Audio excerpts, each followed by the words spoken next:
And good morning once again, ladies and gentlemen, children of all ages. Welcome to another Jedi Academy. I am Ranger J 1999, part of the RSG crew and your host. Welcome. We are busy trying to get everybody in here. We're having problems getting Warrior in, so Finn's running around with his head cut off trying to figure out why Skype will not allow Warrior to get on the bloody call. Finn, do we have any answers to said question? We may need to just restart the call, because if I start the call with Warrior, it works. It just... Oh, here. Hold on. Let me see if there's a way to add him. I'm getting another call from Jedi Academy. Should I go to that one? Yeah, let's go join that one, because that's Okay. Warrior calling. Okay. Everyone switched. We're all here. Oh my god. That was seamless. And we're live. Like the Skype Chinese fire drill. And now I need to go in the other call. Crap. Oh my god. You can hear us now, though, Warrior, right? Yeah, are we switching to a different channel? No. We're here. Fine. We're here. We're staying here now. All right. Oh, what a morning. God. I am glad I had some coffee this morning before all of this. I'm drinking coffee right now. Y'all. Mm-hmm. God. But as I said, welcome everybody. We're figuring it out. So welcome to the show. You heard Finity, of course. Let's introduce everybody else. Of course, you just heard Warrior. Warrior. Other than Skype being redonkulous, how goes your weekend? Oh, it's a busy one Do you have to work? Yeah. That Labor Day weekend sale? Yeah. Crazy. Yeah. Oh god. We also have back from her fiddling trip, the one and only Canadian T Money G. I feel like I should have a fiddle here to I wish you wouldn't. Hi, how's it going? We can only Thanks handle for having me, guys. we can only handle the ukulele. I don't need you with the fiddle either. Also joining us is the lovely Jedi Master Dastra. Hello, good morning. Good morning. And I think he's here from watching his Formula One racing. Mike Hunt is here as well. Good afternoon. Yes, I am. Wicked Grand Prix. Yeah. We don't need a recap. Thank you. Okay. Yeah. Now, is Stoner joining us? He was on the call, Finn, or is he... He's, I think, he was running around, I think, getting ready for work. He joined and then left again, so he might be back. All right. Well, he might pop in. Rima might pop in. We never know who's going to pop in here. But welcome, everybody. Now that we got everything squared away to the Jedi Academy, you're probably wondering, what is the Jedi Academy? Well, that's where we bring the best and the brightest of YouTube and game changers and smart people, and then we throw in the mental damage that is me and Finn to said mixture and mess it all up. And this is a Q&A show. If you have a question about Star Wars Galaxy Heroes, the way it works is you just put the question in the chat. Make sure you put the term question in front of the question. It helps us know that that is a question. And then Dr. Finn will scoop it up. He'll get it to me. I'll go around the corn to each panel member, and we will get that read to you. So, go ahead and get your questions in now. We are collecting them as we speak. Not a lot going on this week, really. Not much going on. Been a pretty tame week. Yeah, not a lot of news. I haven't even logged in like 3 days. They didn't spring anything on us suddenly that we didn't know anything about or anything. I mean, I guess mods. Oh, yeah, mods stuff happened. What's a mod? So we got the slicing finally here with the materials. We had a whole bunch of new stuff they added that didn't know about, but you know, hey. So It's somebody that wears a parka and rides a moped. Sorry, scooter. That's what a mod is. Mike, listen, we don't need your English quotes here today, all right? We're trying to... We can barely function as is, all right? So it's too early in the morning. We need coffee. Keep it simple, man. Okay, I'll try. I won't mention Sham 69. All right. So, So Team Money hasn't logged in for 3 days. So, No, I have. I'm just kidding. I was just to say, damn, that fiddling really put you behind.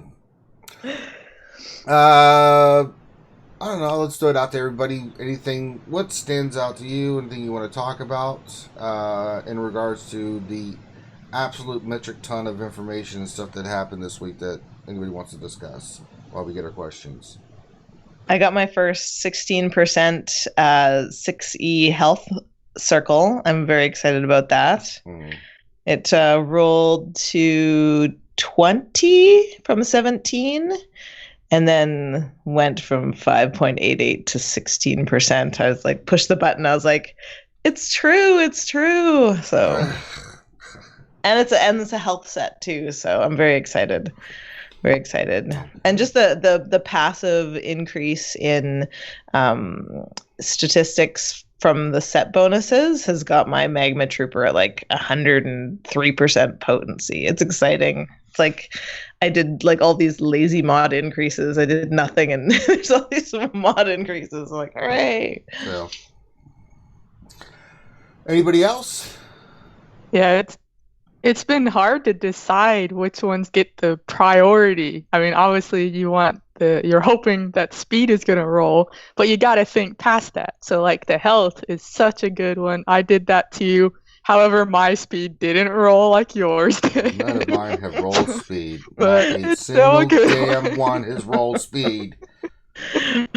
I haven't been as lucky. I've been seeing people posting screenshots of like their god mods now, and I'm like, I got a green one to roll. Yay! That's my only one that's rolled. Actually, I've done maybe 5. And that's my only one. So, like tenacity again. I'm like, I have to do something with tenacity in these mods. I blame Finn. Warrior, anything about this week that sticks out to you, my friend? So much new stuff, so much going on. Sweet baby Jesus. Good old Maurice and T Money are fellow game changers now. Are they really? Yes. Are you guys freaking kidding me? You don't know this? You've got to know this. No, we didn't know this. I don't know if we're supposed to be telling people. Yeah. But Why wouldn't we? I don't know. This isn't like a secret, like we don't like have to cut and share blood or nothing, I promise. You're part of the team. I don't know why they would keep that from the community. That would be dumb. I'm in the world of embargoes now, so it's exciting. So I'm trying to be a good girl. But yes, yeah. we applied for the program a couple weeks ago now and got in just like yesterday, day before yesterday. So it's super, super exciting. Very nice. Yeah. I thought you were still joking, but you're serious. Yeah. Well, That's awesome. there goes the game. Oh, God. I'm just more girl happy 'cause- power. Woo! Now I've got another couple of people that get to have their channels accused of being conspirators with Capital Games. It won't just be, me and a couple others. We've got more people now that can be the co-conspirators, as everybody likes to put it. I had one guy totally blew up on Facebook or on YouTube yesterday. I normally handle my comments really well, and I'm really thick-skinned, and it takes a lot to get under my skin. In fact, I like to mess with people, but this guy it's like, I am so tired of people trying to say that I'm like a pawn at Capital Games. It's just like, shut the front door with that. That is so stupid. You are an idiot. Front. Yeah, and no, I said, yeah, you're right. You know what? We're total shills. We totally get paid peanuts, and we completely, say exactly what they want us to say because we want to totally and completely screw our own channels, right? Because F me, right? And I don't know, some people, but all in all, I've actually been putting out a ton more content. I've had a lot more time, surprisingly. But surprisingly, this week, I put out a mod video that I thought was going to be like the shiznit, and like nobody watched it. So that's apparently because they're watching our mod video, Warrior. Sorry about that. Probably you guys have some good graphics. So probably. Just repeat after me. I blame Finn. Yeah, no, Finn's got the time for that. It looks good. It looks really good. I like you guys' mod That's stuff. surprising because usually No, videos are I talk gangbusters. about like mod loadouts, like mod loadouts, like why do you want to do this? How do you do this? All this thought, yeah, this is for sure going to be a hit, and then put it out there, and everybody's like, "What's that? That's stupid. I'm going to pass."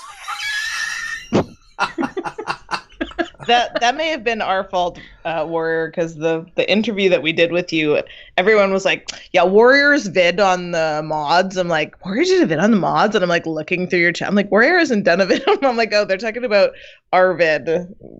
About like, so yeah. So everyone was like, yeah, Warrior's vid, but they just didn't know that it was on our channel. So they thought that you had already done something maybe. That's funny. I don't know what you think, Warrior. I think from what I've seen so far, I don't think people are going to be using mod loadouts, for me anyways, right? Within the next like 2 months, with all the slicing and everything going on, it seems kind of silly in order to make mod loadouts right now, because all of my secondaries and stats are going to change in about 2 months. I don't feel inclined to start doing loadouts right now.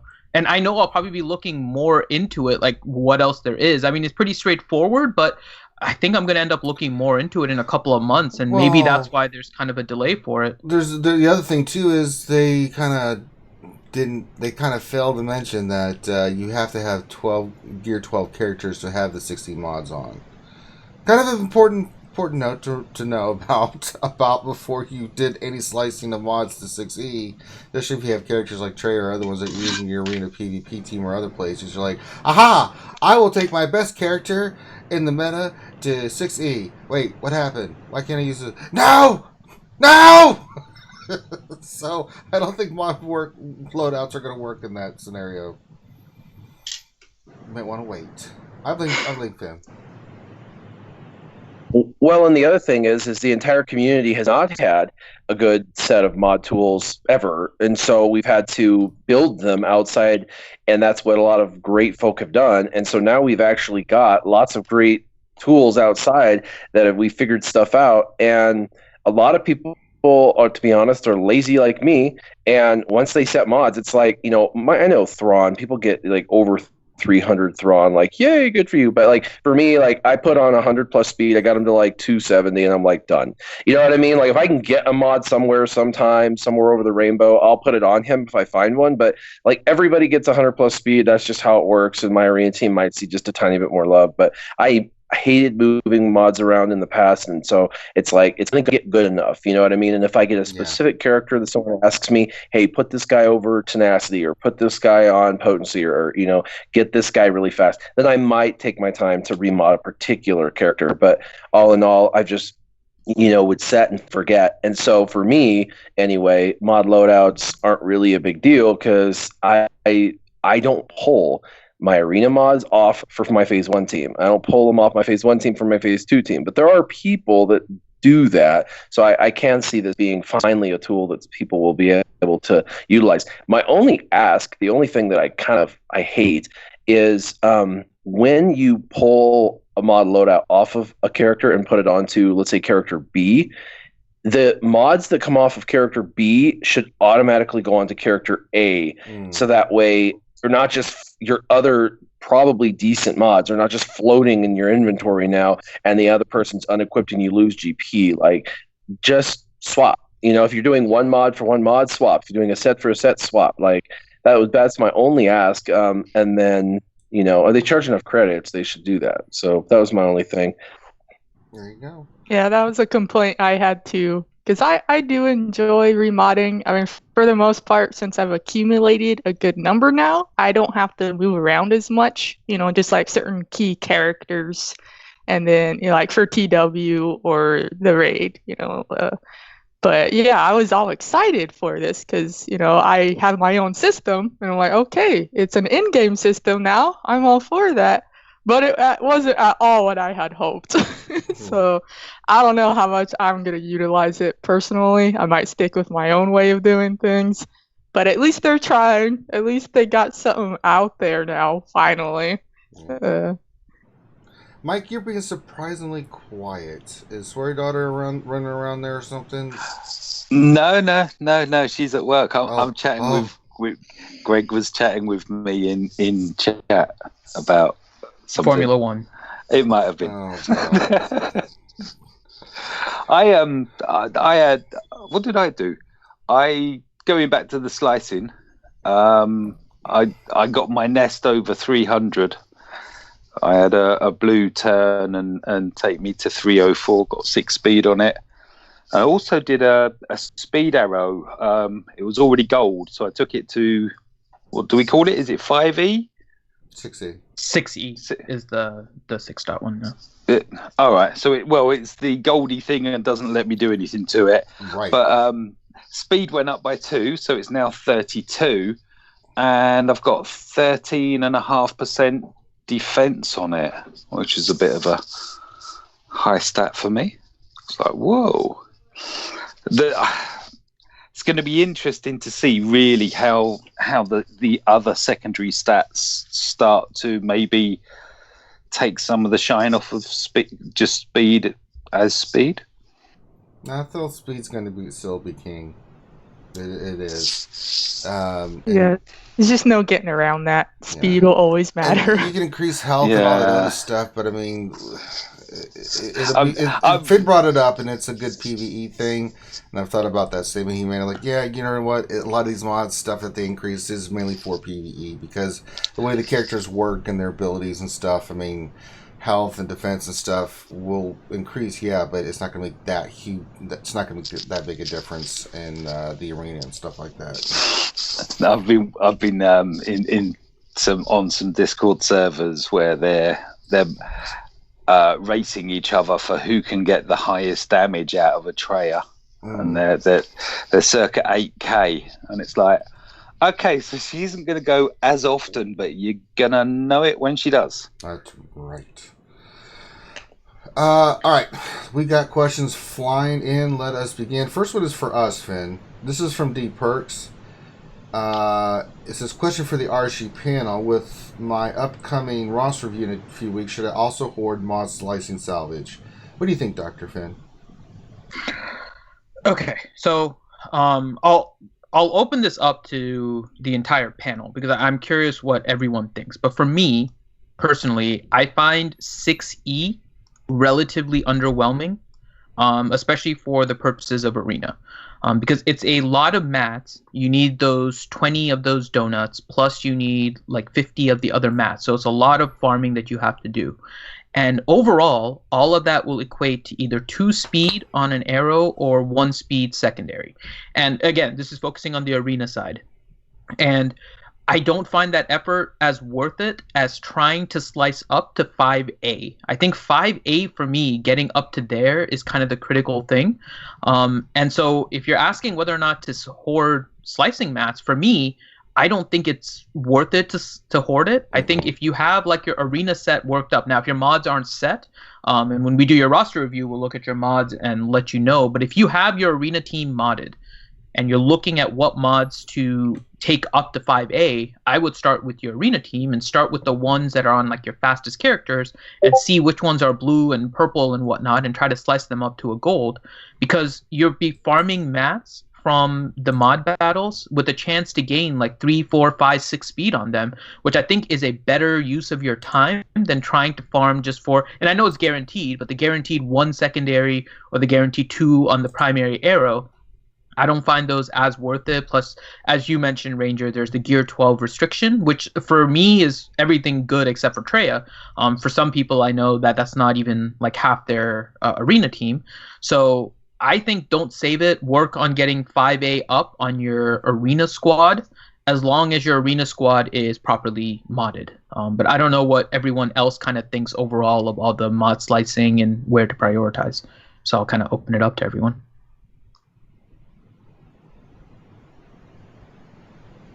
Awkward silence. Anyone agree, disagree with me in terms of being underwhelmed by 6E and its impact? Yeah, this is Will, Warrior. Hi, Will. This is Josh. Yeah, hi, Josh. How's it going? It's Will. Glad to have you here with the group. My God, it's just, yeah, I need more coffee. So yeah, I actually was trying to showcase this to my friend last night. He hasn't even looked at it. He's like one of those players that's free to play, and he loves the game, but when things roll out, they don't exactly roll out like they do with me. I'm like the day before, like a jumping bunny, and he's, like, check it out, check it out, check it out, check it out. And a week later, he's like, oh, what? Something changed? Let me look at that.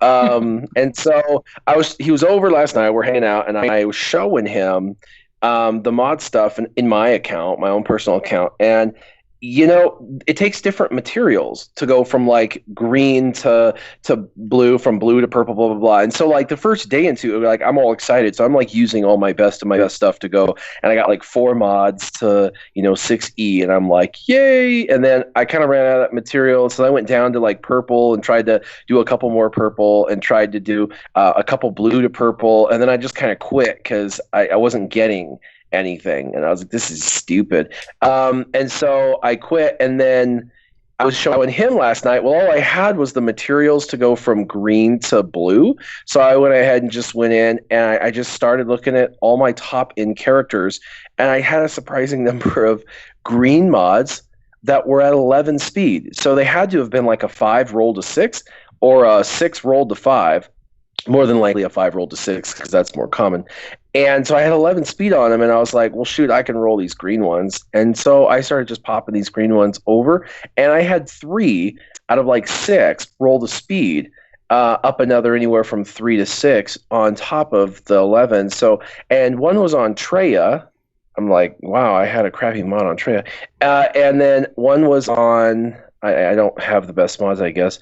And then one was on CLS, and another was on Scion, and another was on Nihilus. And I got 4 total that popped speed right in front of him while we were showing him. And then all of a sudden he was like, well, I've got to farm for that stuff and do that. That's pretty awesome. And he has a lot of green mods too. So I had fun with it. I think it's a good update, and I think that I was too hyper focused on the high end, and then when I went to show him, I was focused on more of the like low end, and the low end was where I had more success. So just remember that all the mods use different pieces, and so you might go in and just take a look, and if you find one that has good speed, pop the lower end ones just to see what happens, because the green ones that have 11 speed or 10 speed have 3 more chances of rolling speed. So, 25%, 25%, and 25%, just like every mod now. So really, green doesn't have any worse of a stat boost jump potential than any other mod, and it actually has more opportunity because it has more rolls now available left for you. So, yeah, anyway, I just thought that was interesting that I was all focused on like purple, and, it was my green ones that rolled. All right. All right, next question. We're going to Warrior. This is one straight for you, Warrior. This is from Dexatronic. Question for Scissorman Warrior. What is the right way to What is the right way to transition to using the bugs in Fleet Arena? Can I swap them in one at a time as they become ready, or must I switch them all at once? You have to switch them all at once. It's what I did, and I think everybody else, because their uniques are most important. Once you have their uniques maxed out, the rest doesn't matter. Their gearing doesn't even have to be perfect, and the characters and their basics can be at 6 or 7, and their crew power or crew ability doesn't even have to be maxed out. But that unique, once it's hit, you're going to see them actually start to work. And then you can bring them in, but you have to use them all at once because they call each other to assist. Like, that's kind of the whole point. If you only have one, you're not going to see any value. They're just slow ships. Otherwise, it's all of the calls to assist. And then the reason why he calls me Scissorman Warrior is because he has a little daughter that watches the videos with him. Mm-hmm. And I say, "This is your man Warrior," and the little girl hears Scissorman Warrior. And so she says that. She runs around the house saying Scissorman Warrior. And I do that. There's nothing cuter than that. That's the most adorable thing. That's cute. Finn, should I play the Kyrie request? Fine. Did you hear that, Warrior? Let me find it real quick. You gotta hear this. Which one? She's done a couple now. Well, the latest one. Okay. Let me pull it up. I'm going to pull it up because the buttstock one is the one that started all of this. Yeah, well, I'm going to pull it up right this second. Hold on, I had it saved. Let me find it here. But Kyrie is Dana Descent's daughter, and she loves Finn, and she.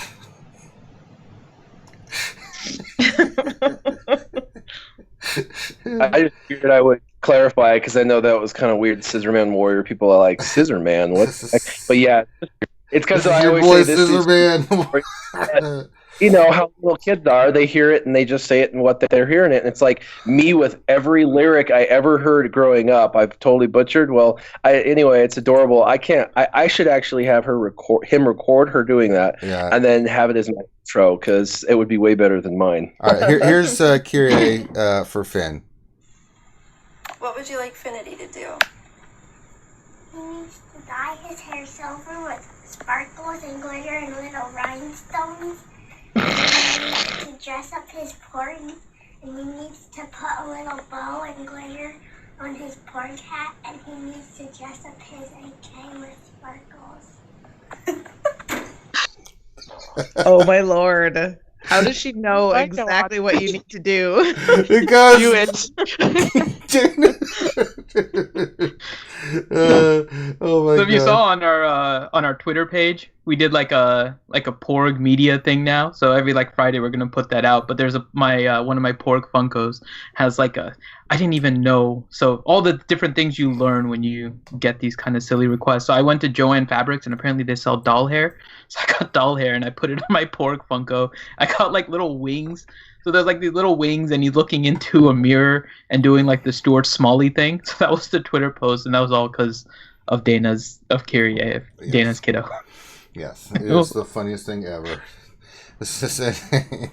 She wants Finn to actually put glitter in his hair and stuff like that. So we're working on that, Gary. Don't you worry. Warrior, just so you know how this all started, she laughed at me for the whole buttstock thing because apparently she knows what a buttstock is and I don't. Wow. We actually played that live too. Oh my God. Kids are the best. All right, let's move on to the next question. We'll go to Team Money. This is from Camille Bohalski. Question. What's the current best Imperial Trooper squad, both for territory wars and territory battles? I want to start the farm from scratch. I want to avoid farming mistakes. The best the best trooper squad for what?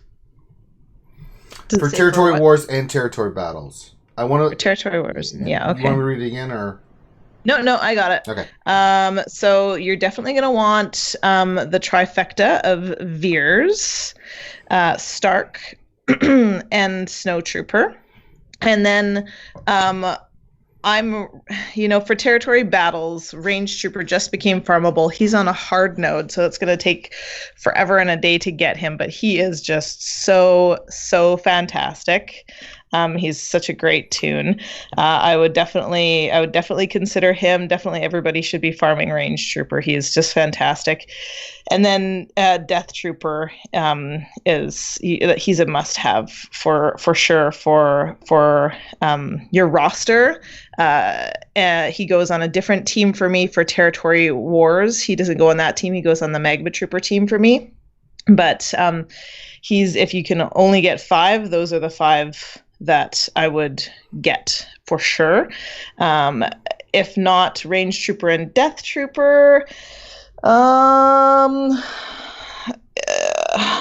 Shore Trooper is definitely a must-have as well. He's also on a hard node though, so if you're starting from scratch, that kind of isn't that great. They're all wonderful. Veer, Stark, Snow are the 3 that you need. You want to what's that noise? Oh, you want to mod Stark for mega speed, and you want to mod Veers for speed, but just below him. And then Snow, you don't need any speed on him. You just need tons of offense and critical chance and critical damage, and off you go. Really, it's just those 3. You can conquer the world with them. There you go. Continue with that theme, we have a question here for you, Lady Adastra. Gregorio, I think I'm saying that right. Gregorio, IOU. Gregorio.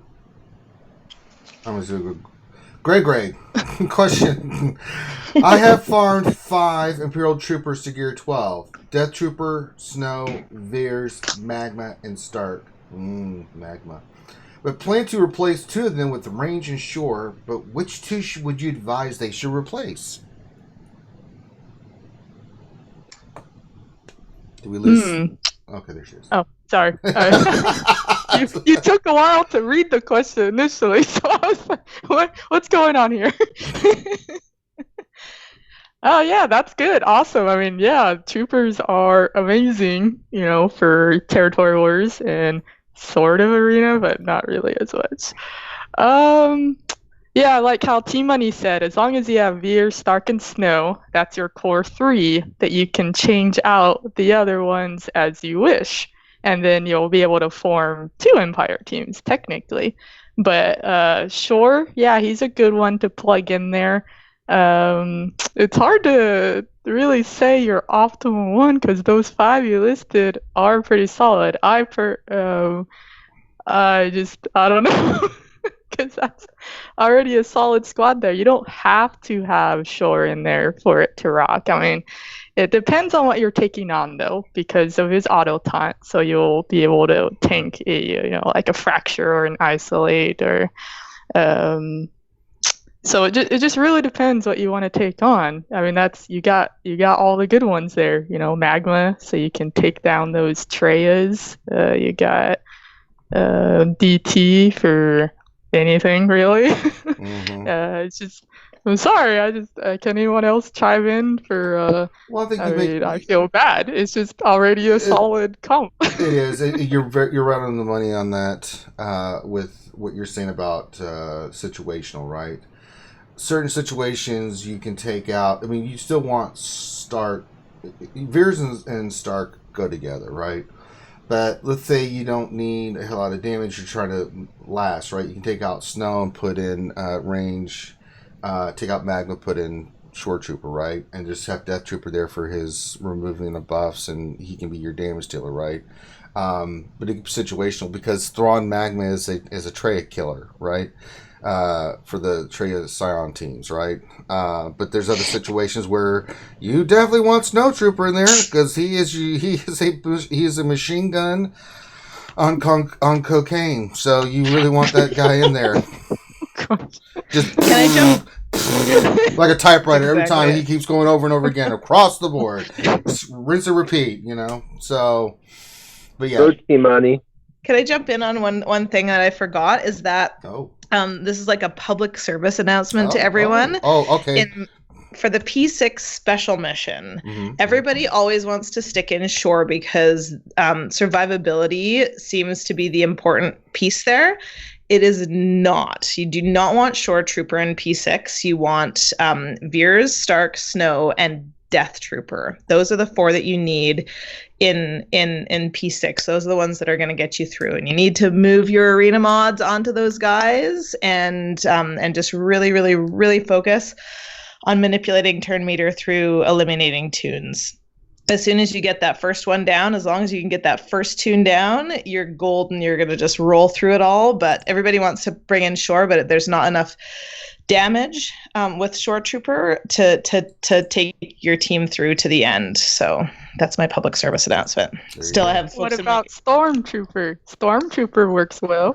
Oh, does he? I don't have Stormtrooper. He's the one that I don't have. Yeah. Stormtrooper throws up exposed. Stormtrooper is Because you get the TM when he gets hit and such, the TMR, and then he survives much better than Shore. That's what I've completed that special with. But maybe the DT is more reliable because I subbed him out for Storm. So I was kind of wondering, like, which one's more reliable then? See, I don't normally get to run DT in P6 because platoons. Because of platoons.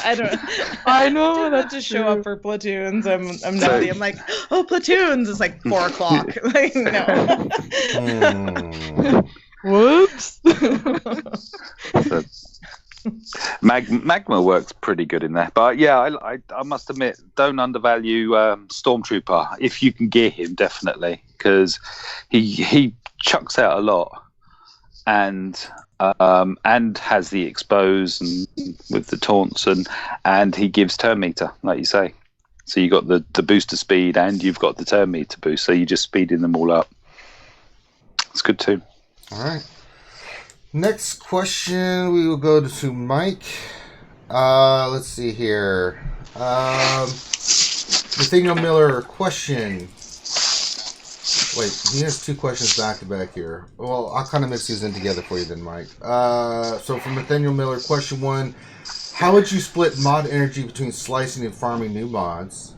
And then his second question is, how would you prioritize refreshes of different mod energies? Of different mod energies? I will come back to that one. Yeah. To be honest, at the moment, I mean, I'm probably in a good position where I keep having to sell mods because I'm at my limit. Every character is modded, and I'm still hitting the limit and having to sell. I'm not overly worried. I'm actually being a bit not cautious, but I'm not farming the mods so much. I mean, it's only dropped the past few days. It's brand new. We're all looking at it. We're all looking at what we can do with our existing mods. So that's where all my energy's going into. I'm just doing the 50 refreshes and targeting what resources are getting low. I think we got to think about this because you and me and I'm sure most of us in the panel, we're in that position to where it's like, well, we have so many mods, we don't know what to do with them, right? Because we farmed the living snot out of them, plus all the events recently and stuff. I mean, every time an event comes around, I'm like, oh my god, I have to go sell mods because if I don't, I'm going to get that damn message in the inbox. You went over your mod limit. It's like, oh god. Yeah, Ground War was great for that, wasn't it? 18 additional mods each time. So we have to think about this from a new player perspective, right? They don't have a lot of mods, and they have this new thing that just popped up. You know, I'll throw this at you, Mike.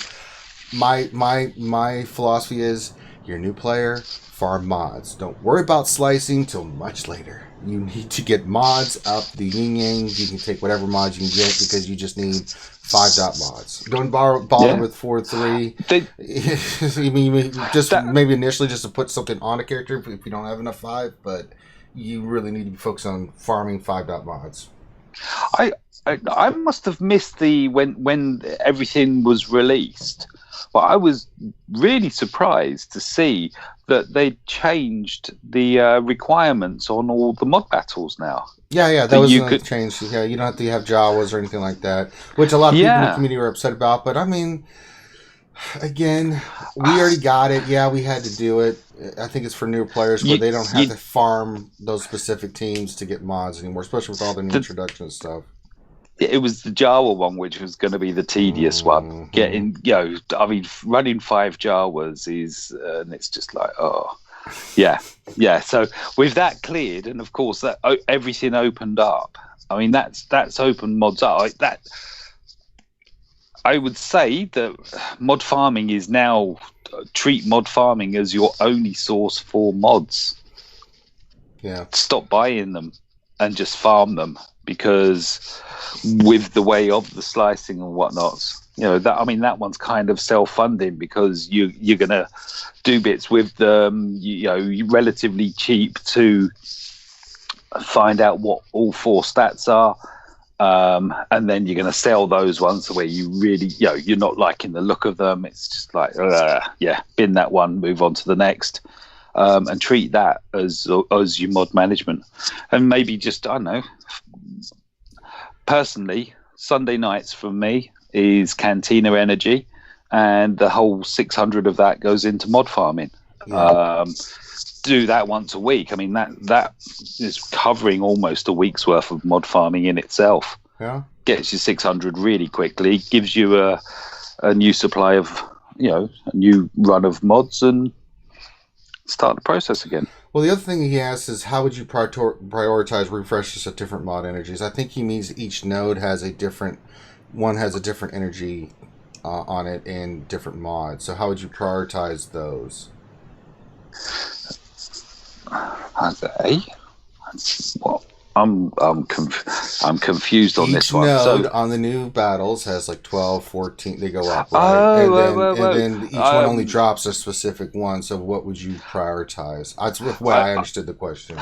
Right. In that case, I prioritize it on what I want to do, what I'm looking at in regards to what mod needs slicing. So let's go in, have a look at my Bosk. My Bosk is probably the next one I'm going to take to tier E. And I've only got 63 and 64 of the first two. What do we? I don't know does it matter what we call these? The orangey thing and the thing that looks like a disk drive. So I'm looking at those two. I need 50 of each of those. That tells me that that's where my focus is going to be. If I need 50 of those and I need 20 of the other, it's okay, right, I need to target those 50s. Get me up to what I need and over. So that's how I would be targeting it. It's on what do you need? You know, it's the same as shard farming, isn't it? It's yeah. All right. I'll stop talking. Yes. All right. Next question back to the top to Warrior here. Question from Quaid. Warrior, his question is, WTF is CG thinking with this schedule?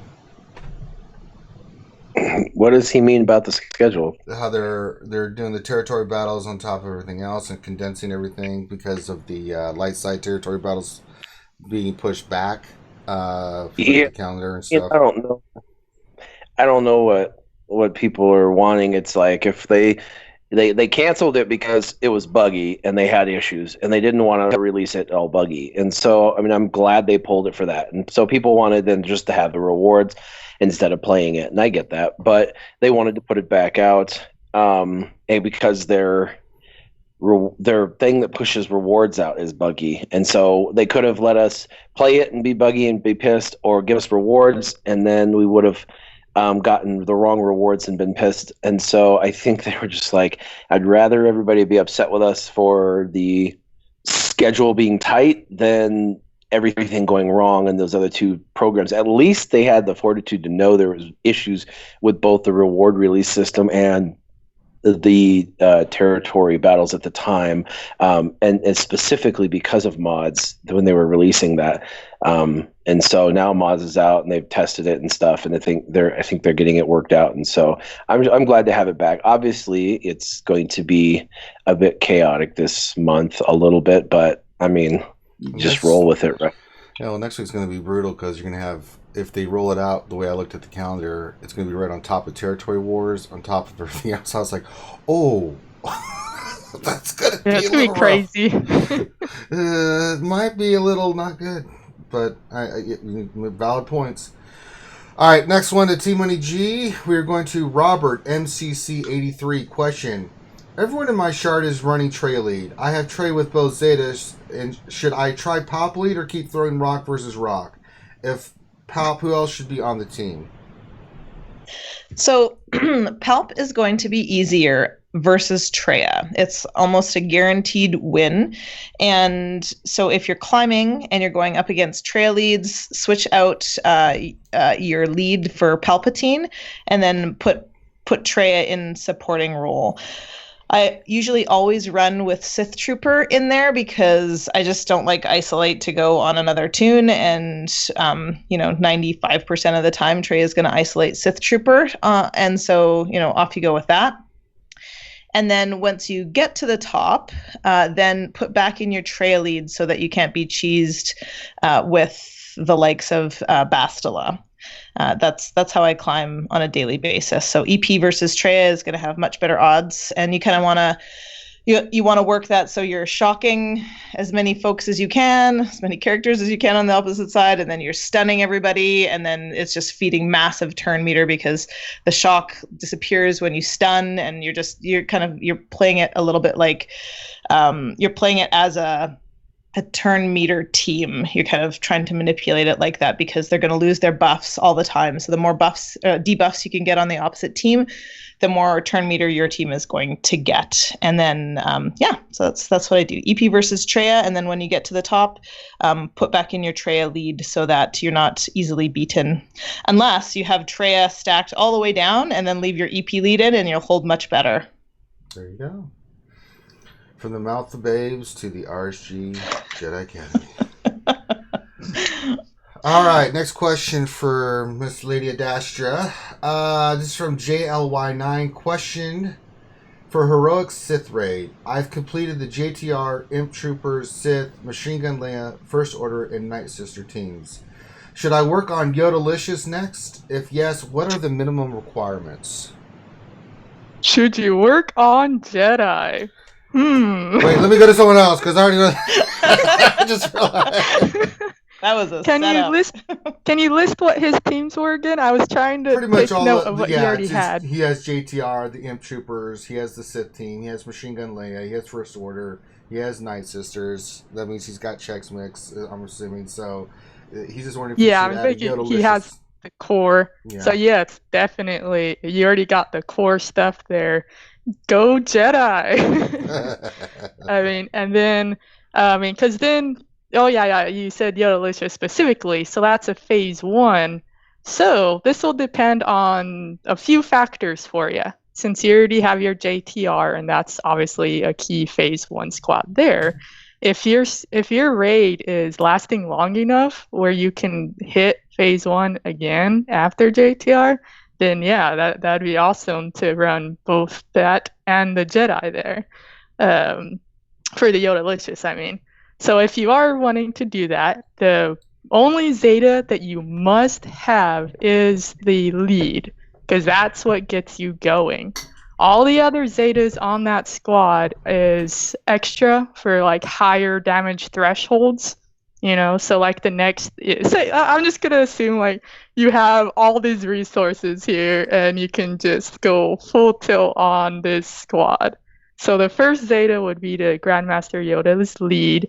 And then the second Zeta, to me, would be his special, because it just adds so much to the whole squad. And it can be given to non-Jedi, because another character that's often run with it is Vasas, which that's also optional, at least for me. But she gives you the highest damage potential, having her as the 5th there.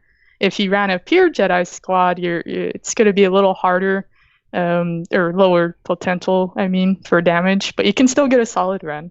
And then your other candidates is obviously Hermit Yoda. He's like the god of raids. He's just so good, for the healing and the master's training to give them more of a boost and whatnot. And that's the other Zeta that would be considered is his the healing one.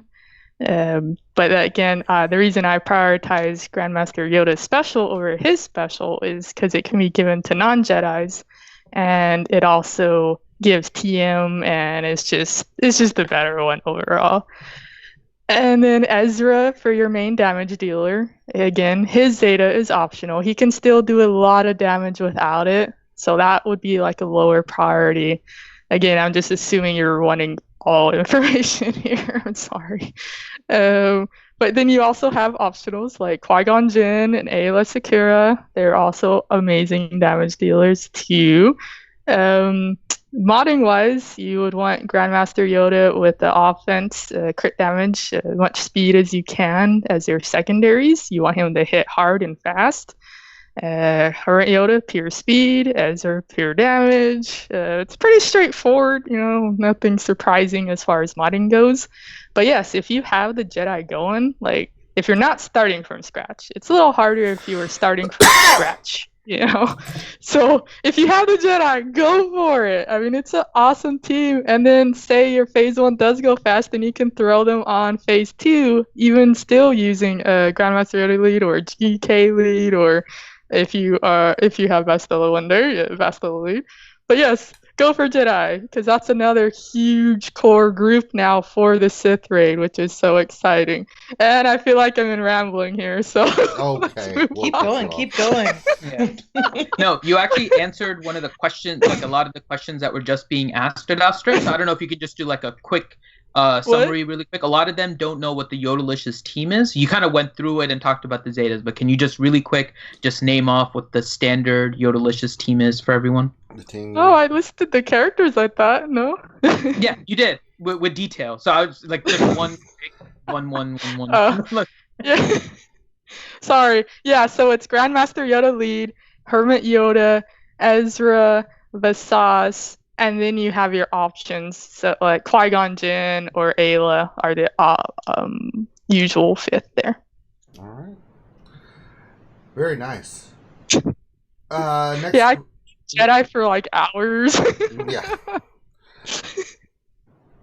Let's see here. Mike, next question from Blackbeard Premium. Question: what's the best gear to get farm from the shop? Mike? The shard shop. The shard shop. What's the best gear to farm from the shard shop? Oh. Hang on, which one? I get confused on which one is the shard shop? The one on the very far right where you use your character shards to get gear? What do you mean, what is that? First 3 slots are the best. That's for dirty commoners. Oh, the shards. Mike. Shard shop. Oh, that's where those things go that I don't need anymore after I buy them. It's so filthy. I don't used to get from there. It was quite cheeky. Okay. I don't know what the shard shop is, love. Yeah, no, I remember this room. I brushed off the cobwebs. I hit collect. Yeah. Okay. How many shards do you have How much shard shop currency do you have right now, Mike? I haven't got that much. I'm 27.9. Oh my lord! I'm Wait, so what? jealous. Finn had a shot. I'll take some of that. Me too.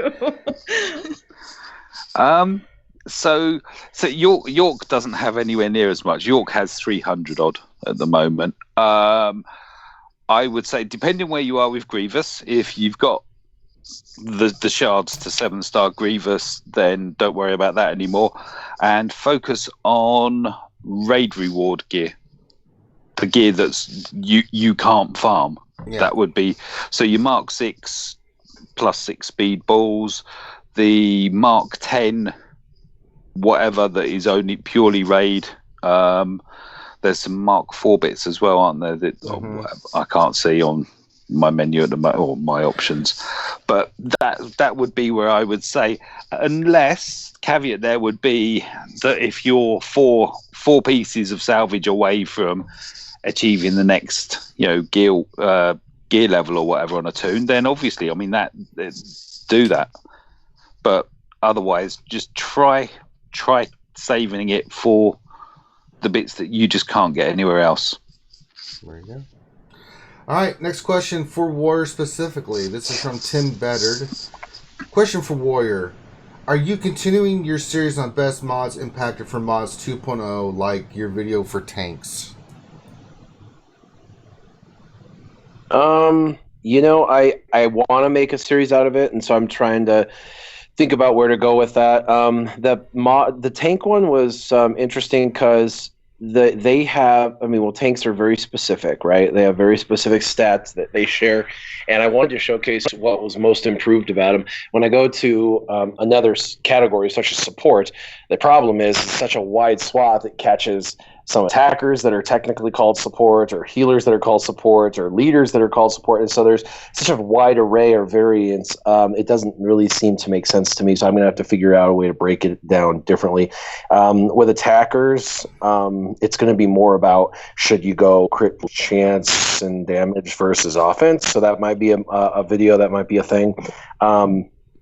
But as far as like, mods and what mods are seeing the biggest gains from mods 2.0, stat wise and stuff. I mean, yeah, I am planning some more content over the next week to try and cover some of this, but I'm not sure exactly how to package some of this up. You know what I mean? So yeah, there's more videos coming out, and I am trying to figure out a way to angle everything, but at the same time, some of it doesn't make sense in doing it, if that makes sense. So the tanks were also a video that I wanted to do to showcase tanks that people aren't really using, like fives. People don't use fives anymore hardly at all. But he sees ridiculous increases with mods 2.0. If you mod him correctly, he's just a bastard. So, that was kind of the whole point of that video, was to show. And in fact, actually, funny story about Cubs fan Han. Cubs fan Han, on my video, did anyone watch it? Who's here? Does anyone know what the number one tank that sees the greatest improvement in mods 2.0 is? No, Is it Scarif Rebel Pathfinder? Nope, that was number 2. Number 1 was Holdo. Ooh. And it's so Holdo has the literal highest health pool in the game over every other character, and she has the highest health steal of any tank at 30%. So she has got this redonkulous, crazy health pool, and she can just gain it right back. She cleanses, she puts expose up. She's got super speed when she's not taunting. Everything about her is just a really great tank, and she was just kind of on the cusp of not being good, but being good for Arena. It's like, I don't know. Well, Cubs fan Han has been walking through these JTR teams with Holdo in them, and he's been smoking them. And then mods 2.0 clicked over, and he was in the Game Changer build, and he was talking to us, and he was like, I don't know what's going on. This is so stupid. I can't beat this stupid team with Holdo. I've been able to beat every time, and now they're beating me easily. I can't win for losing. And I looked at the team comp, and there was Holdo in there, and I just started giggling, because that's the power of mods 2.0. It took a team that he could walk over prior to mods 2.0, so he can't beat it, all because one tank saw significant enough increases. It made him take so much longer to kill her that the rest of the team was able to get off. The other team did like 3 Illuminated Destinies on his Jedi team, and he got destroyed. And it was a fun video to watch. But I messaged him and I said, it's their Holdo. And he's like, but they've always used Holdo. And I said, yeah, but it's what happens after the stats change. And so she's way more tenacious, way more healthy, and so he went back and looked, and he's like, damn it, you're right. That's exactly what it is. So kind of funny. So anyway, yeah, I do want to do more videos kind of angling, some uniqueness about characters or attackers or things that might come out from being unusable to usable, but I'm not sure exactly how to package all that. That's kind of the hardest part of a YouTuber's job, is to figure out how to make something interesting and educational and entertaining all at the same time. So, yeah, I'm working on it. Okay. Warrior? Just out of curiosity, I recall you saying that a Gear 12 B2 suddenly changed B2's viability. I was just wondering whether you'd experimented at all with him and what happens there. Yeah, so there's a ton of tanks that are really, really good. And my particular video that I did was a top 5 list. So I went and I analyzed every tank in the game, and all tanks saw improvement. But and there's some go-tos, like Sith Trooper now. The Sith Troopers in Arena, I'm having to auto battle for 60 seconds to kill it, which is ridiculous, because I'm doing like 3 grand damage with my attackers that do 30 grand. So that's amazing, but that didn't make my top 5 list, because my top 5 list was most improved. Sith Trooper was already an amazing, tank beforehand. B2 is good, but he didn't see improvements quite the way that my top 5 list made improvements. So because he didn't see the significant boosts that all the others did, he didn't make my top 5. Right. Okay, thank you. All right, next question for Team Money. From Sean Johnson. Question: what slicing pieces will be given with the Sith raid? I don't know. Oh, Google it. I'll go and figure that out. Or is somebody else want to take that? Someone else know? They had mentioned that they were going to put slicing materials in, and that's all 6 pieces. I doubt they're going to put in the 7th piece that goes from 5 to 6, but the other 6 pieces that are easy to farm, they said they were going to offset the removal of the challenge gear with the mod pieces. And so now that Mods 2.0 is live, it should be rolling out sometime over the next week or 2. I wonder if that one That will sounds be like in top 3, that exclusive piece. Do you think they do that? That would be That's probably true. Top 10 will probably see those pieces, and everybody else will see a bunch of the stuff to take green mods to blue. Yeah.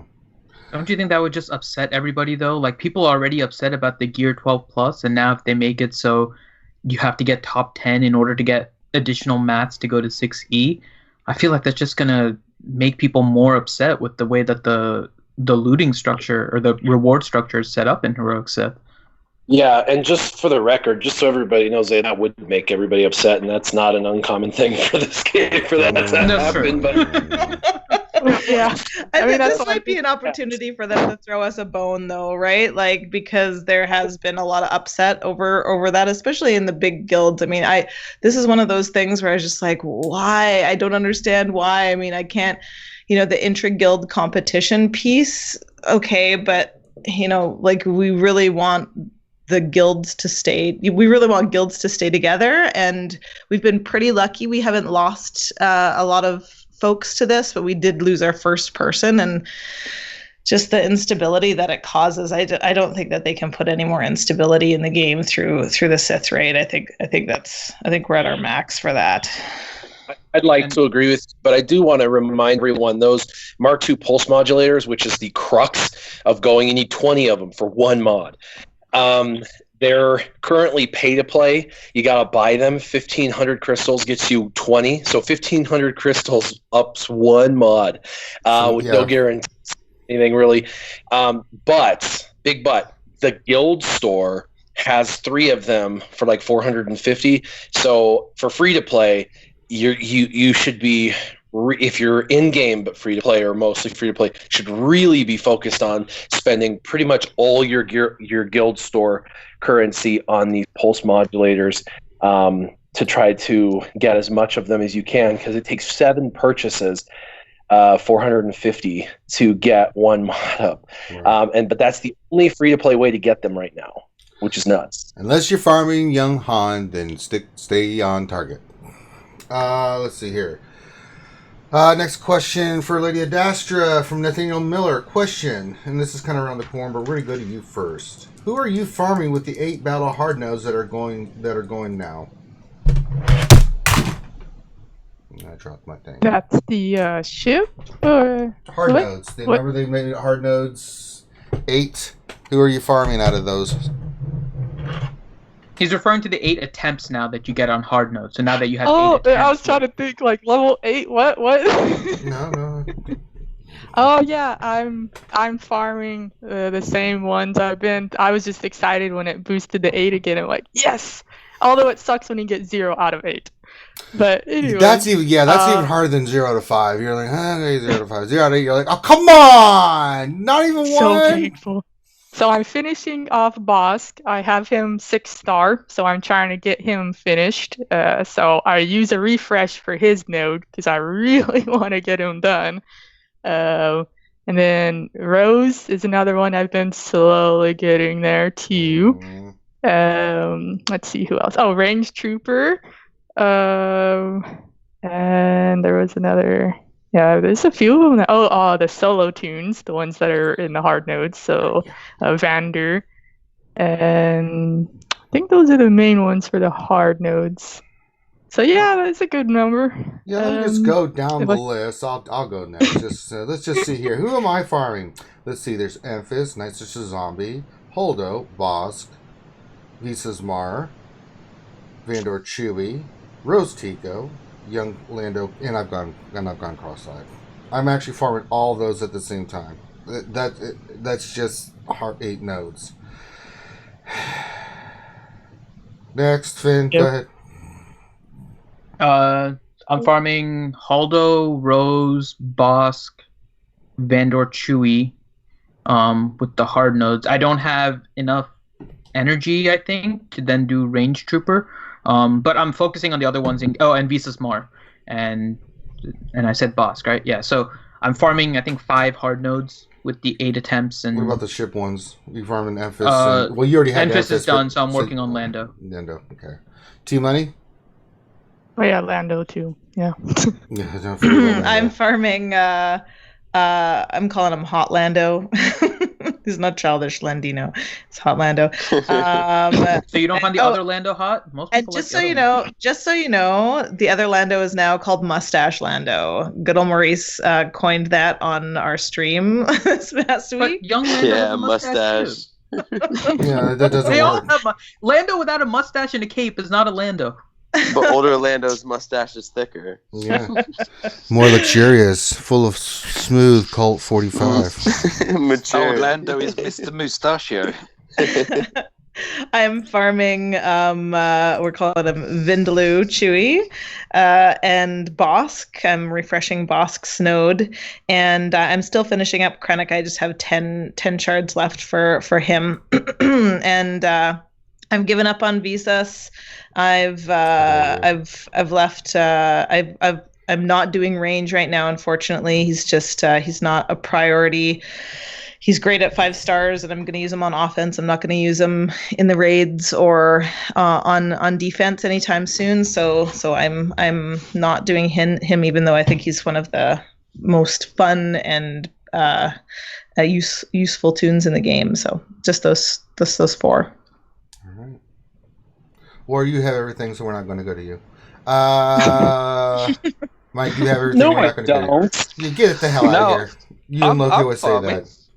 I forgot about Range Trooper, so I'm farming Range Trooper and young Lando. Young Lando, I'm on the last. I've got the crystals to 6-star, and I can 5-star the ship. Yeah, I'm just farming that. All right. And that's where all my refreshes are going there at the moment. All right, who are you farming?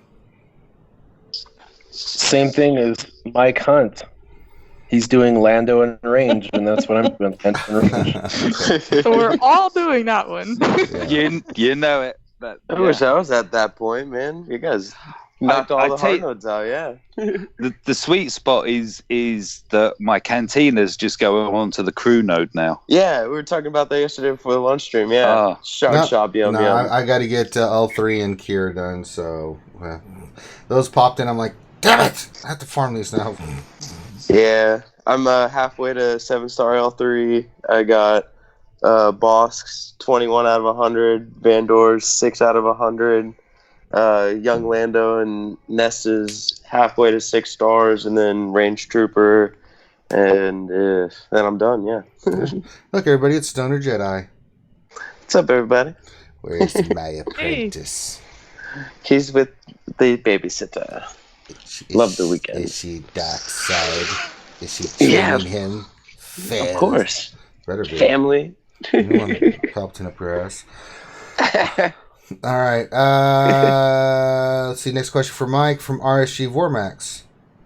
How many 6-dot mods do you have so far? Oh, 2, I think. Let me check. I believe it's 2. I have none. I did. No, not Bosk. Who did 2? Yeah. So I did my Emphys Arrow. So that's now 32 speed with 13.59% defense as a secondary stat, and then it's protection, nearly 4% crit chance and health. That was nice. And I believe the other one is my Scion, which I did the transmitter, the square one. There you go. Where's my Scion? Somewhere Here he is. Yeah, I've found him. And yeah, so he's got 8.5% offense now with secondary stats of 17 speed, 4.29% potency, 78 offense, and the final one was protection, 2.64. But that 8.5% offense. Oh no, three, because my Bosk has got 42% crit damage now. I did the triangle on my Bosk. There you go. Because I'm boosting up Houndstooth at the same time. Let's see here. RSG Vormax, to you, Stoner. We'll give you a question here. Question: does mod energy count toward your 600? That's an easy one, Stoner. Don't mess this up. Negative. That does not count for your 600. So, like, if you're using your crystal income on mods, make sure you're doing your Cantina and your regular energy, get your 600 first, and then spend your crystals on your mods if you want. Let's see. That's good advice from Stoner Jedi. All right, next question. This is one for War specifically. This is from Helenix from UWOL_Curly and the GRDS. That's the Guild Recruitment Discord server. Question for Warrior. As a turn-based game, how is any mod secondary more valuable than speed? Thoughts on how random speed secondary roles actually are? Well, because there's more to this game than just arena. And in phase 3 of Sith Heroic Raid, for example, just pulling a random place out, offense is all that matters. Speed is so unimportant. I mean, you want timing down, you want your characters to have a decent amount of speed, but it's nothing that's unattainable. What's really most important is that you boost the hell out of everybody's offense, because I mean, I've seen people get 1.5 million and other people get 3.5 million. Same exact team, same exact RNG, but one's got way more offense on all the characters and they're getting way more damage because of it. So offense becomes more important than speed by far in that particular lineup. The same is true with if you're going against the Treya team and you're using your Magma Trooper. You know, if you don't have 100 plus potency, 125% potency, it isn't going to work right. You're going to miss. They're going to apply the debuff. You're going to end up having it go south, and you're going to end up losing. And speed isn't a big deal. It doesn't matter. And so there are, and that's PvP. That's Territory Wars PvP. So, like, just because speed is important in arena doesn't mean that speed's important everywhere else. In fact, speed becomes very unimportant in a lot of areas in the game. For example, territory battles. The number one best debuff in the game is days, period. Because you're going against a bunch of people that their whole point is 6 waves of guys that counter nonstop and just machine gun you nonstop with counters. You have days on a couple tunes, 1 or 2 characters. If you have at least one solid character that dazes, you shut their entire philosophy of territory battles down, and you're able to go through 6 waves with relative ease. If you don't have days, in 3rd round or 4th round, you get just destroyed by a couple elites. So days is the most important thing in that. I mean, you know what I mean? Like, every part of the game has a different facet they're trying to teach, educate, and make important. It's kind of where all these different areas come in. So when you're talking arena and you have a team and someone you're going against has the exact same team, speed then becomes kind of important because it's who can impose their will in first. And so there's that. But, for example, I'm in arena, of course, and I'm going against Treya teams. I have a guy who's got a 7-star Treya, which I don't have a 7-star yet because I'm not leaving my guild to go do the guild hopping like other people. I'm just whatever. I don't care. So I'm still at a 6-star Treya. It'll be a couple of months before I get her 7-star, but he's got superior mods to me. In fact, his whole team has faster speeds, but I beat him easily. And the reason is because the composition I'm using is a composition where speed doesn't matter because of control. And my control piece that I have is I have Treya, which he has too, and I have a Thrawn, which he has too. But it's all about learning how to control your control pieces, and so then speed becomes irrelevant. So he's a Treya lead, I'm a Treya lead, and he's got better mods and a better character, but it doesn't matter because I know how to use on offense my pieces in a way that helps me win every single time consistently. So while speed is important, and yes, I'm just like everybody, I literally just rolled a mod on Scion. I took it from a blue to a purple and speed popped, and I'm just like ecstatic.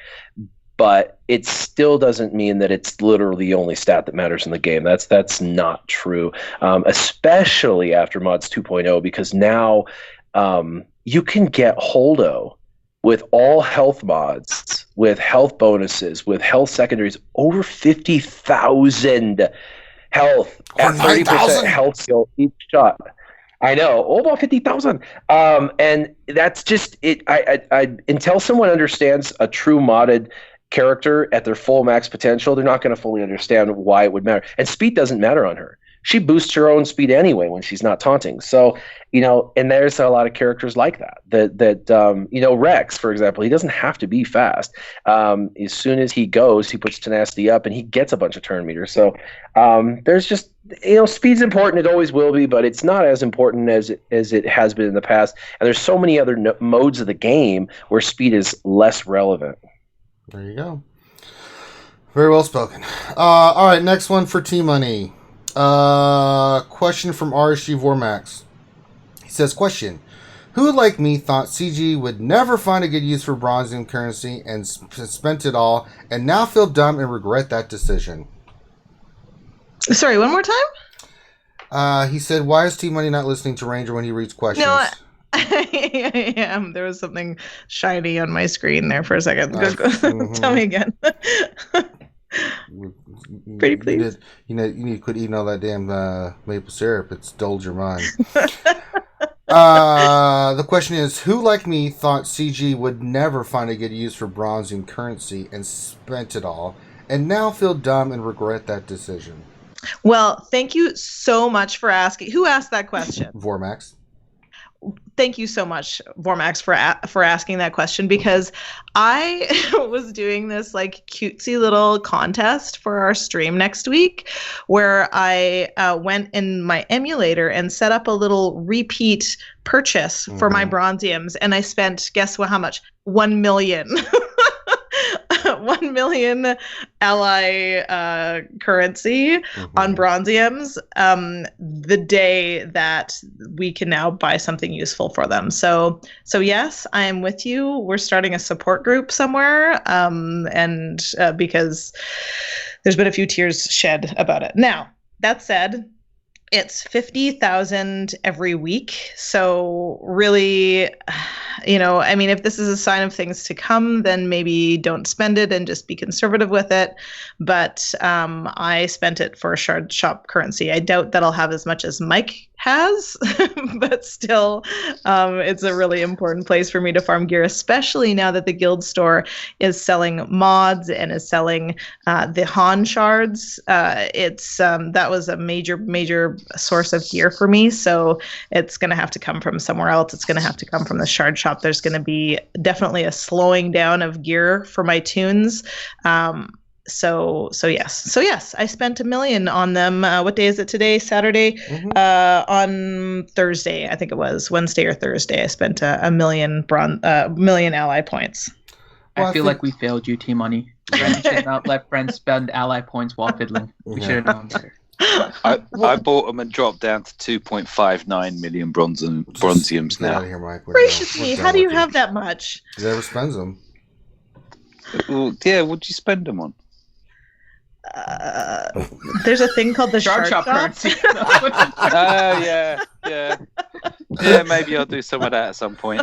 I think it's cool that they put bronzes where you can get omegas. That's really, really cool. And it's not. They just dropped this out of nowhere, right? I remember we talked to the CG Carry, and they wanted to do something. I told you, Ranger. Shame on you. I'm not being shameful about this. I like the fact that when she said that they wanted to do something with bronziums, and that they did something with it, which is really cool. But not saying anything in the notes where people are caught unaware, and they're like, well, I might as well do something with these bronziums, CG. And they made it kind of clear, other than that we don't have any plans for bronziums, just use shard shop, it's, God. It's cool just that on they the back did of it. a video of how to do them really quickly, yeah. Yeah. So Fickle finger with of Smithy fate. D. I think Smithy D had put a video out like 2 days before or something like that. That's right. A lot of people And then were. he's got so many dislikes and people going on like, "You're a CG shill. You're paid to tell everybody to get rid of him." I saw that. Like, I felt so bad for him. I had no idea. He just thought he found something cool and wanted to share it with the community. And next thing you know, 2 days later, he's pissed because he spent his own. He doesn't have any himself, and there's free Omegas basically that he doesn't get a chance to have. So I hope that they see the positivity that comes from goodwill and that they expand that. It would be nice to have 2 full rows on the top that are free to play, and then the rest of it can be pay to play belowhand. But the top 2 rows should be completely like the first row is credits, 3 different things for credits, and that's cool. And then the next 3 rows should be, in my opinion, all things you can get, not just stuff. And I feel like it should rotate and change what's in there. And I think they will eventually rotate what's in there. But we've gone through 2 rotations now, last week's and then this week's, and the same stuff that was in there last week is in there this week. So I'm hoping that they do a little bit more changing it up of what's in there, and then I hope they expand it at some point soon and give us a little more for those packs. Because the megas are nice and that's great goodwill and I'm super happy, but it would be nice if there was things to choose from for individuals who maybe need 5 stun guns or 5 stun cuffs, and they're like, ooh, bronziums for stun cuffs? Yes. You know what I mean? And it's not a lot, and it's not like it's going to break the game by giving them that.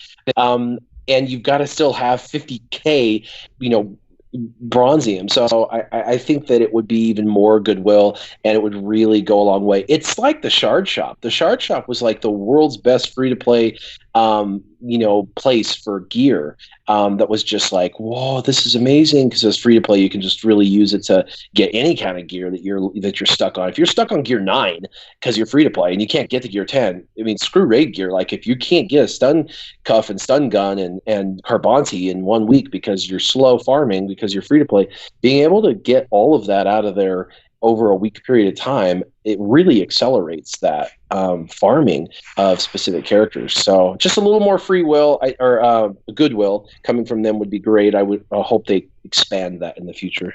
All right. Yeah, I always thought that's what they would do with the bronzium, so I hoarded mine because it seemed like, hey, maybe they'll be used for gear someday. You didn't follow Smithy's advice there, Roz? Yeah. Nope, I follow my own beat. Let's talk about something else, okay, guys? If I could chime in on that one too real quick, I think that new weekly store is amazing. I bought both pieces of gear before the store refreshed originally, the 6-hour refresh, right? And then, just chiming in from the bronziums too as well. Like, I open mine all the time. I didn't even have but 1,000 when that update hit. So, I'm right under like 20K right now, and we still have like 5 days. So, if you're doing your energy and you're at that end game point, you're not only going to get those omegas out of the store from just doing your daily stuff, but like the cantina is basically turned into another store for the Shard Shop in a sense, like we were talking about, me and Mike before the lunch stream yesterday.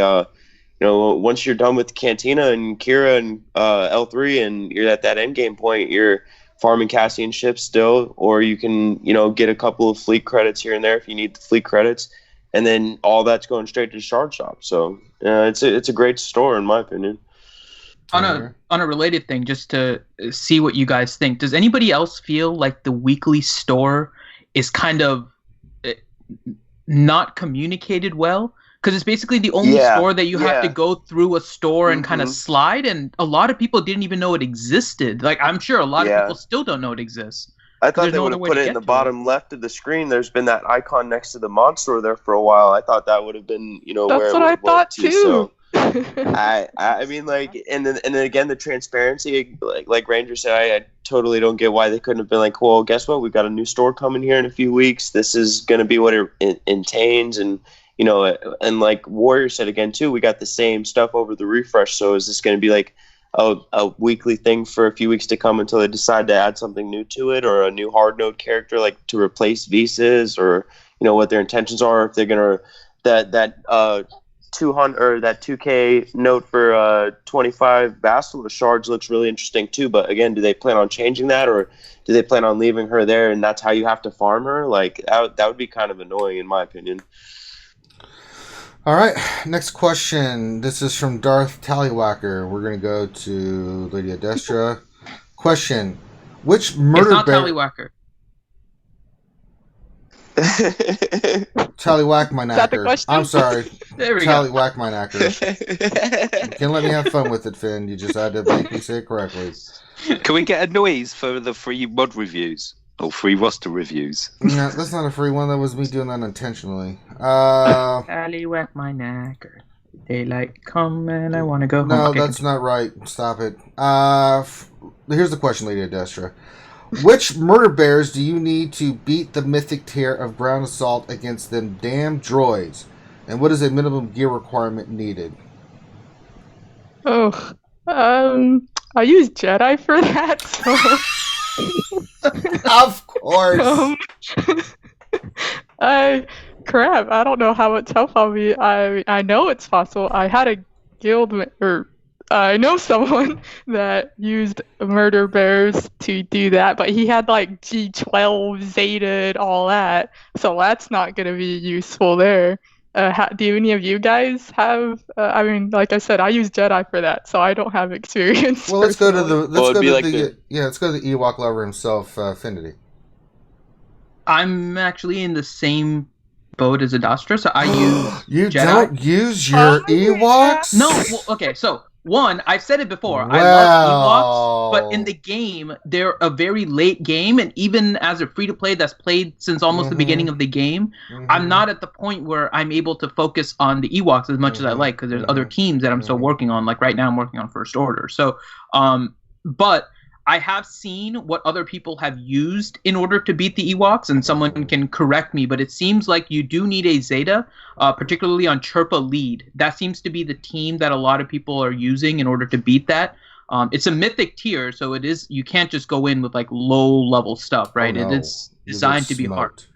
So gear 11, some gear 12 is probably what you need with a Zeta on the Chirpa, and the team in particular, if I remember correctly, is Chirpa, Paplu, Ewok Elder, Ewok Scout, and Logray. I think that's the team. I've seen some with Wicket instead of Logray as well, but that's the overall team that I've seen complete that mythic one. Now, somebody else here has actually done it with Ewoks. I'll let them kind of take it from there, but mine is just kind of looking from what others have said and kind of following screenshots and that kind of stuff. Yeah. All right, back to Mike. We have a follow-up to the previous question we had discussed, Mike, and I think we have a clarification from Nathaniel Miller at Mike Hunt. Correcting my question, how do I prioritize refreshes of different types of energy, normal, ship, cantina, mod, etc., etc., etc.? The old guild leader in me says you prioritize by your 600 energy first. After that, then it's your game plan. It's what are you working on? Are you shard farming, gear farming, boosting your mod inventory, or are you in the position of slicing and working on your arena squad and the various other squads that we all need for raids and territory battles and whatnot? It's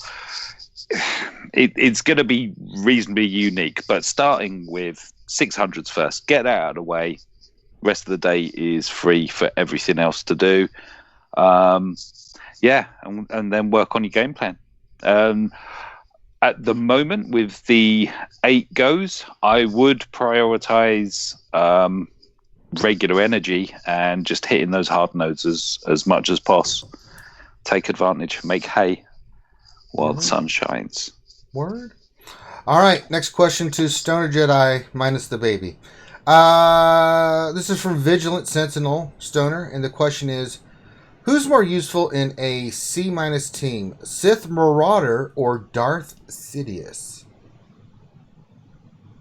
Yeah, C- team. I mean, I like the minus too. Yeah, right. I mean, I use my Sidious outside of a Sith team, so I would go with Marauder. I mean, and potentially, that's one of those teams that can hold up really well against, the Jedi Bastila teams too as well. So you get a good investment out of both characters. For me, for offense on territory wars, I like to use Sidious for the resistance team with his AoE expose. So, yeah, I like Marauder if you're looking for like outside synergy with the Sith team specifically. But the only benefit out of using Sidious, I'd say, is I believe Sidious is faster than Marauder. So, Marauder can hit like a truck, though, man. So, Marauder's way to go, in my opinion. All right. Next question for Warrior from Camille Blahowski. Question: I'm going to unlock JTR this time, and I can finally start to build JTR resistance teams.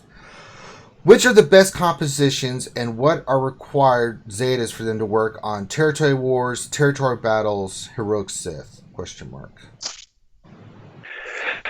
For resistance with JTR lead, there's not a bunch of needs or requirements on those teams, but Jedi Training Ray's lead would be one that I would highly, highly, highly recommend. And then I would also do BB-8's roll with the punches. Those are kind of the first two go-tos, in my opinion, and really the onlys that I would say are kind of necessary or should have. After that, they become luxury Zetas, and you just can prioritize them based on what mode of the game you're using those characters for most. All right, he has a follow-up question with that. Same thing from Camille Bahalski. Considering I'll unlock JTR this time, I can finally switch to farming some Ray territory or territory battle teams, and don't want to bother with Hero Journey or Legendary Tune squads. So who could he kind of look at for that, since he's got the JTR team done? Well, I think kind of the go-to JTR team for a lot of people is JTR, BB-8, and then Resistance Trooper being in that team as well. Some people use in that team, they use Ray Scavenger in that slot as well. I think Resistance Trooper actually does a little bit better there as well. But I actually have to kind of start getting ready for work, so I'm going to pass this question to someone else while I get ready, and I might be able to field one or two more questions in the next 15 minutes, but I got to get ready right now. Yeah, that's all right. That was just a follow-up question. He was wondering what teams he should farm for Ray territory and territory battle teams now that he's got that team done. I mean, it depends on where you're at with your roster, but Night Sisters, First Order, you go down the list. There's a ton of teams. It just depends on who you want to focus in on. But whoever you pick, I think we can all agree that pick a team and just focus and get it up, right? I think that's the thing we see is people all over the place. Anybody, we'd have to look at his roster, I think, Finn, to kind of give him a better answer on that one. Yeah, I would tend to agree. There are a few different ways you can go about it, but yeah, we'd have to look at the roster a little bit more. Yeah. So. And then like also like prioritizing, like your play style and all that kind of stuff too as well. Mm-hmm. Like it's either and the two biggest ones, like you just said, Night Sisters are really big for not only territory wars, the Sith raid, and then First Order. You got them for like ships, and then you got them for territory wars as well on defense. So there's a lot of variables in where you're at, what you're gearing. All right, next question for T-Money. This is from Stephen Roberts. Question: I am working on bounty hunters out of free-to-play. I guess this is hard nodes. Who's the best lead for Sith raid? The best lead for Sith raid is Boba, but that wouldn't be a full bounty hunter team necessarily. Boba in P2 is lovely with over top of Wampa and General Kenobi, Thrawn, those guys, Sabine. A full bounty hunter team. If you put them in P3, that's different. I don't run that team. Does anybody run that team? The P3 bounty hunter team? Mike, do you got Imbo 7-star? Hey. Oh. No, go for it. Oh no, go ahead. I was just gonna say I have Embo. I ran him somewhere and it was awful. 200k. Yeah, didn't go very well. But saying that, I don't have either Zeta on him. I've gone into Zeta Horde mode at the moment. So yeah, that was so I'm trying. I tried it out. I'd go with T-Money Boba at the moment. If you don't have Bosk just keeps them going. Yeah. They don't hit as hard, but they have a lot more of a run. All right. Next question for Lady Adastra. This is from Sai Kojin. Question: on a full droid team with BB-8 Max, should I mod him for defense, seeing as he taunts every turn? Well, defense did get a nice boost, so that may not be a bad idea. Personally, I like having health on him, and you can load up. So you could maybe do like a defense set with a health primary, maybe. Just as long as you have that 50% crit chance, since he will be going often with the counter attacks, But yeah, definitely, that's not a bad idea to try to make him a little more tanky so he can survive better. But make sure you have health on there because of the health steal, and then protection gets. You can have a mixture, but make sure you have that crit chance too. All right, Mike. Next question from Danilo Papayas. Question: should I Zeta Bosk even though he is only 4 stars and 40 out of 65 to 5 stars? Mike? Did we lose Mike? He's here, but he's helping Warrior get ready for work. All right. I think he's the only one here that's got Bosk lead Zeta too. I know, right? Stop jumping on the bed, Warrior. Come here. So yeah, I've got the double Zeta Bosk, 7-star.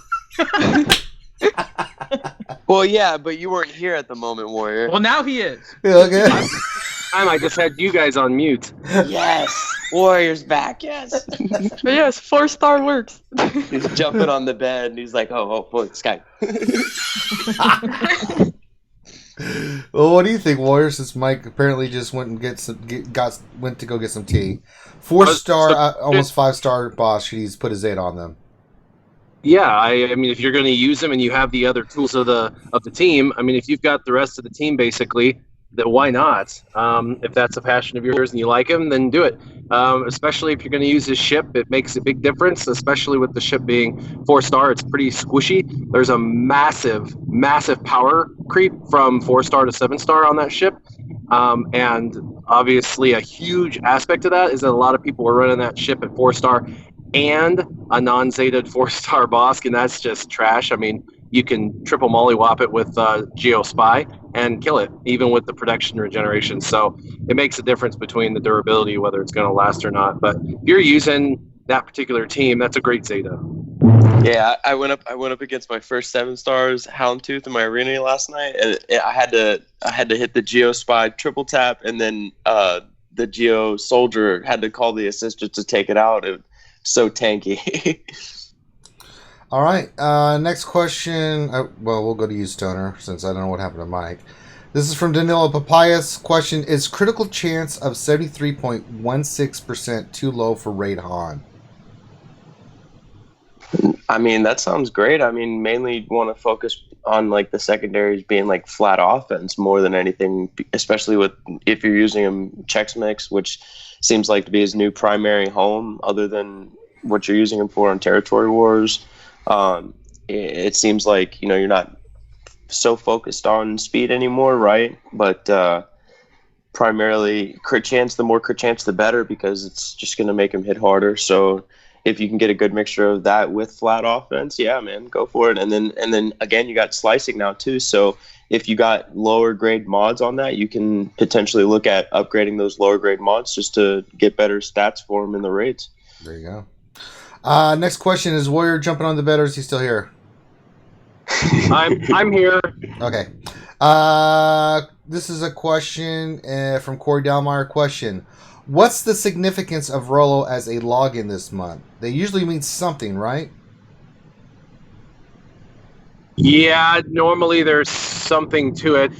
They could use the justification that because they pulled territory battles last month and we didn't get Rolo shards, that we are getting it as a login to make up for it. That could be their like cover story, but it could be that they're doing a bait and switch and that they made us think that the Han Solo tunes were going to be needed for an event, but that doesn't make sense. So maybe they did that thinking we'd freak farm those, and then maybe they'll bring out Jedi Luke or something. I don't know. Honestly, it's all speculation because I have no freaking clue.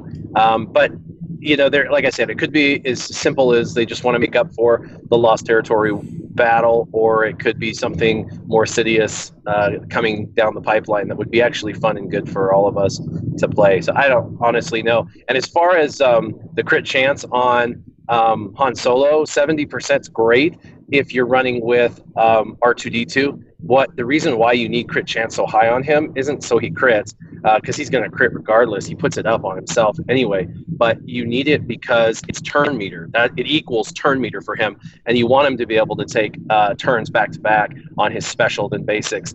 And so that's why you want to hit 70% with R2-D2. Without R2-D2, you lose the extra 10%, and you need to boost it up to 80% if possible, which wasn't really viable prior to mods 2.0, but is totally capable of being done now, and it makes him faster, gives him more turn meter. So that's why. Makes him stronger.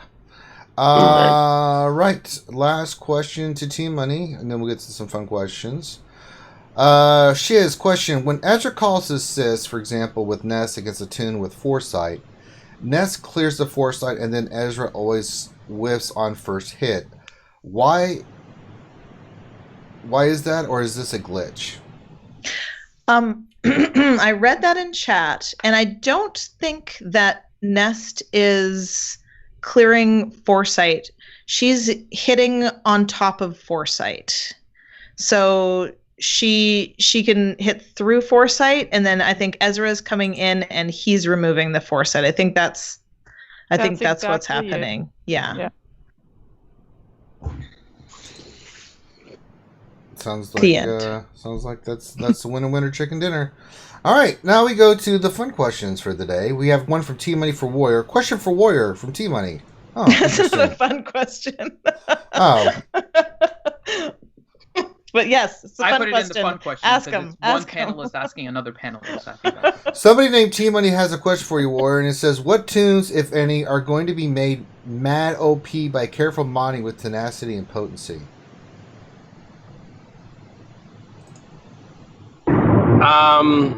It's going to be interesting. I think everything that mattered in the old meta is going to matter now. It's just going to become easier to do. For example, you need high tenacity on Magma Trooper for that turn meter engine to really work properly in that anti-Treya team. And overnight, everybody had their tenacity boosted significantly, and it's going to come across as easier to beat that team now because of that natural boost. And so I think more people will be able to use that kind of cheese team potentially to win, that type thing.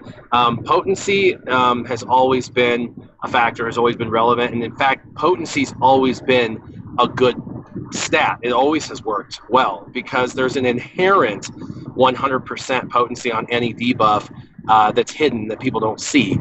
And so when you add 80% potency, you're at 180%. Somebody else has 100% tenacity because they're going crazy, and they still only drop your 180% potency down to 80% potency, and you're still only going to miss 20% of the time. So tenacity was virtually worthless prior to mods 2.0, with the exception of a couple tunes such as CLS and Thrawn and a few others. So it's now just making tenacity on par with potency, because now if somebody mods all in tenacity, if you don't go all in potency, not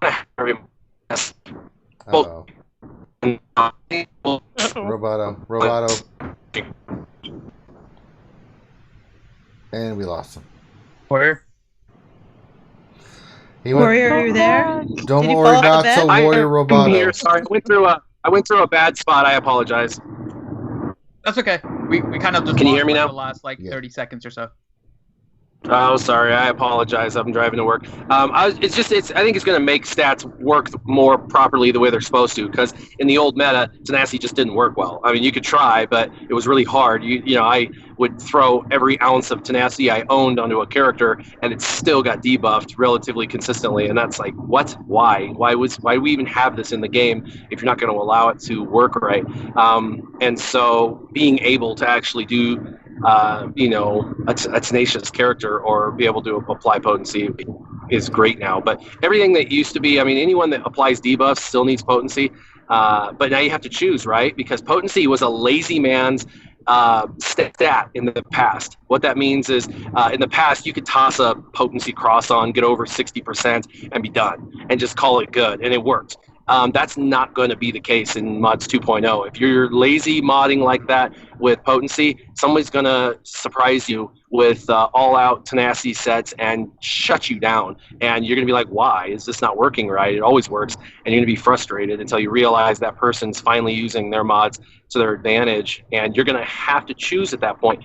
Do I want offense mods because I want my EP to do a ton more damage? Or do I actually go potency now and make sure that I land my shock? And now it's a decision you have to make, where in old mods you didn't have to make that decision. But it should have been a decision in the past. It just wasn't, because some stats such as tenacity sucked, but they don't anymore. There you go. There you go, Team Money. All right, next question for Danilo Papayas. Question at Mike Hunt. Now that Story Daughter is earning money, will she be the boss of the house if she earns more than you?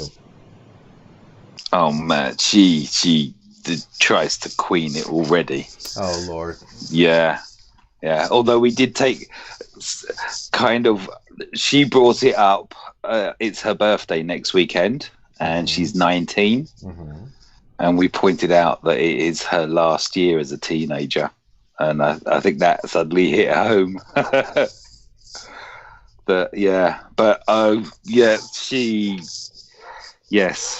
She does try to she's Story Daughter, queen it exactly. Yeah. But all right, the next one from Smoke 311. Question: now that Team Money is a game changer, will Warrior finally join? Wait a minute, join Wolfpack now? Oh, listen, you know what, Team Money? Did you put him up to that? No, Smoke is independently. I find that very hard to believe. Is he in Wolfpack? He is, yes. Okay, yes. so that's that. So you. I did not put him up to it. Quit trying to. Jesus. But the question remains. Yeah. No, Warrior, you don't have to answer that. God bless America. Warrior's coming to Mighty Chlorians. Yeah, that ain't happening either. Where's that? Nathaniel Morgan. Seriously, is Team Money a game changer? Thanks, Nathaniel Morgan. Wait till you see the next question. Yeah, Nathaniel Morgan says, question for Team Money. How are you going to take Going Nerdy's spot while on vacation? That's savage. Shots fired. That's not right. I love Going Nerdy. I don't think that's how the Game Changer program works. I don't know what happened there, but he's one of the channels that I watch. So yeah, I was with him on Thursday. I missed the show. He's a great guy, knows his stuff. I'm sorry to see that he's not a Game Changer anymore. So, but guys, yeah, if you haven't checked out his stuff, he's got some good stuff on there. Check it out. Next is Darth Tallywhack My Knacker question.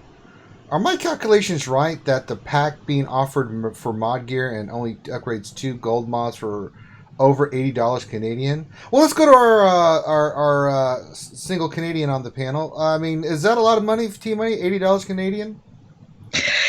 yeah, I have to admit I got a little excited and I bought the packs. Oh my just God. kind of trusting that they would be like really super dope. And I'm kind of out of stuff now. I'm like, how am I out of stuff? So I'm gonna go do the calculations for people just to make sure that it's there's a value there, because I did kind of just I'm really excited about the mods piece. I'm excited about some of the big boosts to defense and to health, and I cannot wait to see that kind of really change our game. And so I got excited and I bought them, but it didn't go as far as I was hoping. I was hoping maybe they would just do all of my mods, which did not happen.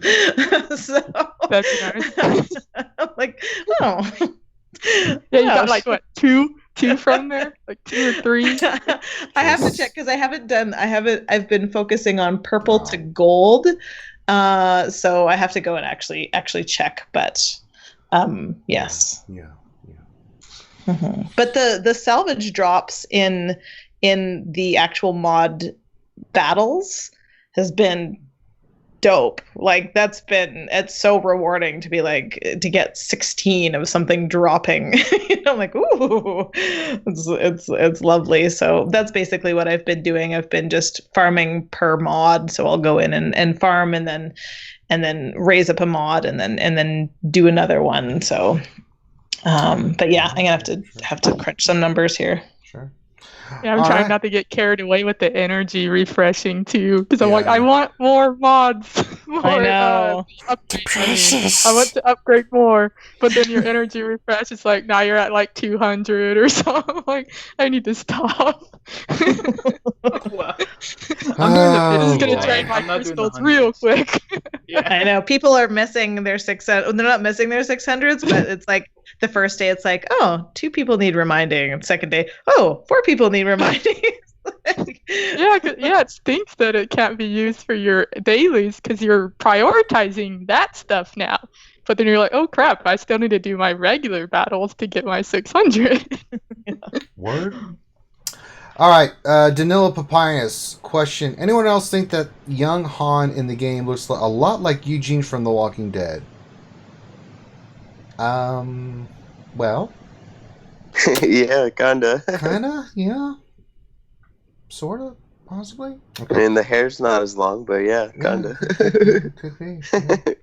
All right, so that's all the questions that we have for today, fun and regular. So this is the chance where we go around and pimp everybody's stuff. We'll start with Warrior, because before he starts really jumping on the bed. Warrior, you still there, my friend? Yeah, I'm still here. I'll just be on YouTube. I'll be putting out a video here in a couple of minutes. It's scheduled for this morning. And it's how to beat the Houndstooth, the free-to-play way. We do an analysis how to kind of walk through it with all free-to-play ships. So it'll be a fun video. But you can find me at Warrior Presents or on my alternate channel, Warriors Roster Reviews. And I'm also on the Facebook. I'm on Instagram, although I never go on it. And I'm also on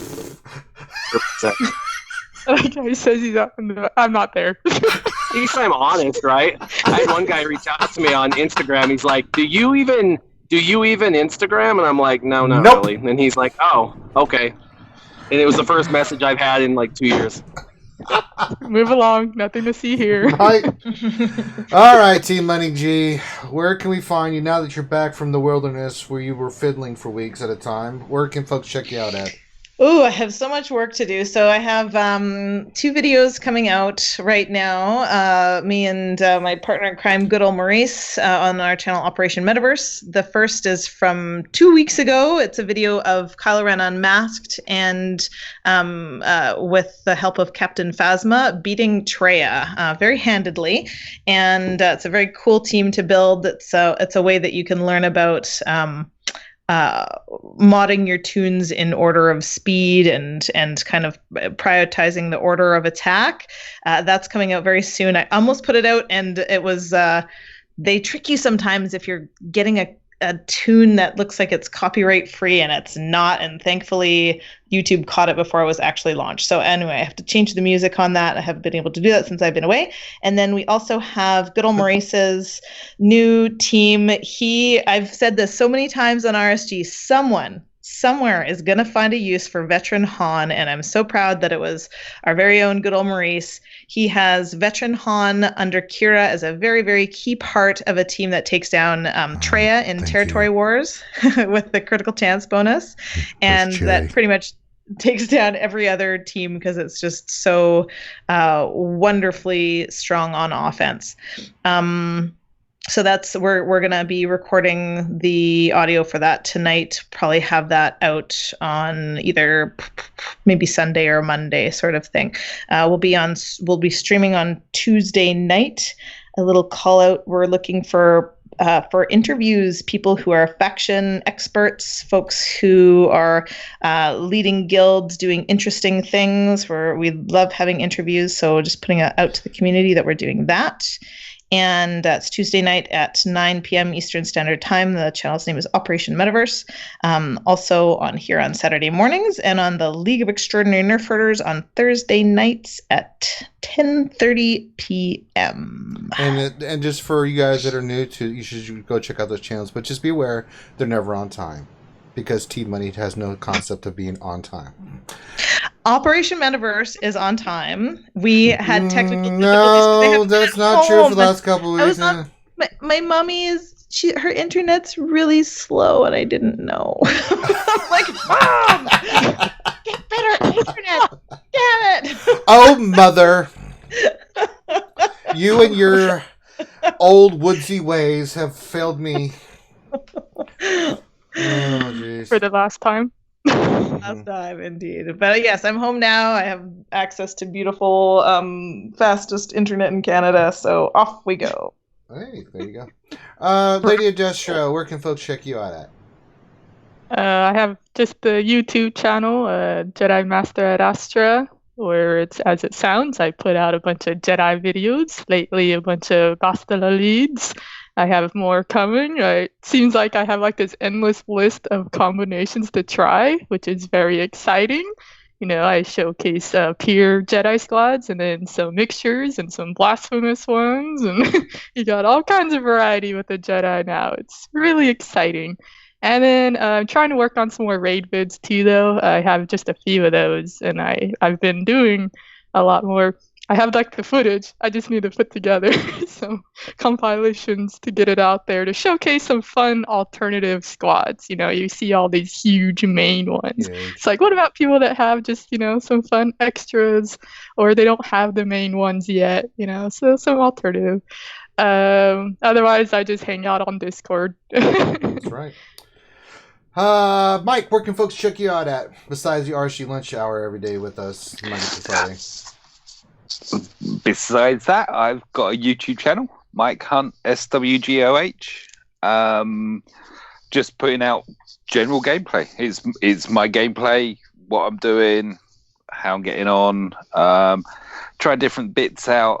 I'm currently working on, 1,000 Galactic Republic kills with Dooku present.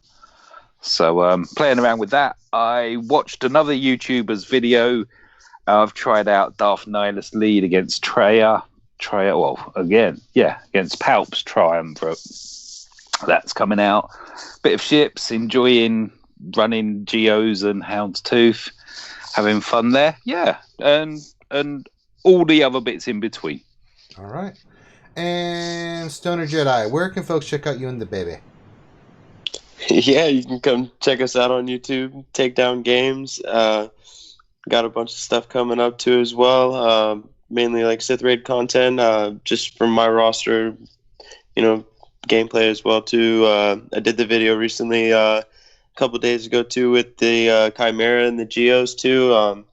Just a quick video. It doesn't have any audio content, but the main concept is using Chimera's buff and healing with the Geos in the starting lineup, and you know, various reinforcements too as well, and you know, kind of situational gameplay for ships. If you've gotten a little investment in the Geos, you know, I put mine up with gear 11, little extra +2, +3 gear on them, and you know, all the ships are fully omegaed, and yeah, some good stuff for ships as well. And I appreciate it. Like and subscribe, and thanks for having me on to you guys. All right. So that's all the pimping. If you're watching this, you're watching the Jedi Academy. This is Reality Skewed Gamers coming at you. If you haven't already, hit the subscribe button. Obviously, you love the content, so go ahead and hit the subscribe button. Then you can hit the bell and find out when we are streaming. We are mainly a streaming channel. We do some videos, but mainly we are streaming all the time. And we just streamed today. We're going to do the D&D campaign tomorrow. There will be no lunch stream on Monday, but typically during the year, Monday through Friday, we do the lunch stream from 12 to 1 p.m. where we just kind of hang out, do roster reviews, answer your questions, do some fun stuff. Wednesday night's the big show where we basically break down all the latest and greatest in Star Wars Galaxy Heroes news and notes and kind of tell you what it all means, kind of give you our opinions about what we're seeing, and just have a good old time. In between, we do Battlefront, we do Borderlands, all kinds of stuff we got going on. We're looking at doing some Magic the Gathering stuff soon, so a lot of good stuff going on. So with not just us, all these channels, guys, support these guys. They come in here on their own time, on their own dime to answer your questions. So, support them. Go watch their videos. Give them thumbs up. Give them feedback. The feedback's always important. Subscribe to the channels. Really support these guys as they are supporting you guys by answering your questions and giving you the knowledge you need to enjoy your game and things of that nature. So, on behalf of myself, Dr. Finn Medicine Woman, and the rest of the Jedi Council, thank you all for being here on Jedi Academy. We'll be back here. Yes. Sorry, can I make one more quick announcement for everyone? Is it about the Voltron on our Amazon wish list? Oh. No, it's not. Is it about the porgs on yours? No, it's not. Okay. It is an important one. So, one thing I think all of us on the panel have discussed before is that it really is the community that makes this game and makes us kind of continue doing these kind of streams and making videos and content for everyone.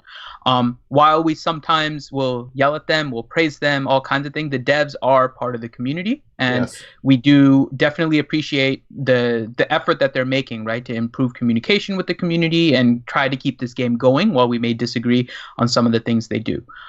Next weekend, so the weekend of the 8th, they are doing a charity stream on Twitch. So if you guys haven't, you can refresh the YouTube description if you haven't just joined us from this point. But there is a link to a CG charity event that they're doing for the ExtraLife initiative. And so there is a link to their ExtraLife team page. Again, it's in the YouTube description. They'll be streaming next weekend on the 8th. I've asked them for a few more details, like their Twitch page. I found a Twitch page, which I think they did last year. So I'm trying to see if they have one for this coming year. And we'll try to keep you guys updated on that. But definitely make sure you guys support the CG dev crew who are doing an ExtraLife charity event trying to raise money for kids.